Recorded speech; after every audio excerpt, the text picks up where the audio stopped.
Ayan na, dumating na yung 2018 natin na Mitsubishi Montero Sport GLS. May mga konting gas-gas kasi yan dito. Naayos na natin. Align na yung bumper, everything. Ayan ulit si Kuya Jerome. Hi ito ulit. Hi! Ayos na yung mga gas-gas? Yes, boss. Okay.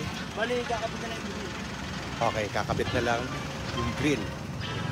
So, very fresh to. Ito yung ni-review natin ni OM. Naka-leather seats and everything.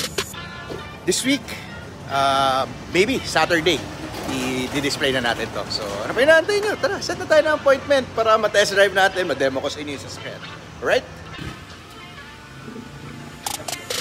Ginagawa mo, Kuya Jerome? Palit tayo, sir, ng radiator. Radiator? Ano yan, brand new? Brand new, sir. Yan. Bakit? Ito naging problema. Yan. Sige. Ito. Maputi na kita mo. Yan yung ano. Okay, so ito ang problema. Ito na, no? Okay, saan yung luma? Tingin ako. Ito. Ito kabila ka. Ito. Ah. Okay.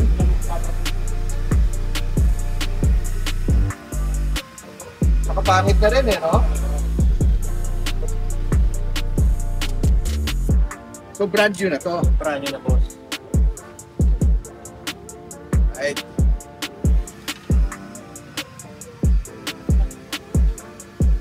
Tapos, engine wash. Pwede natin yung road test mamaya. Alin? Ito, bukas na.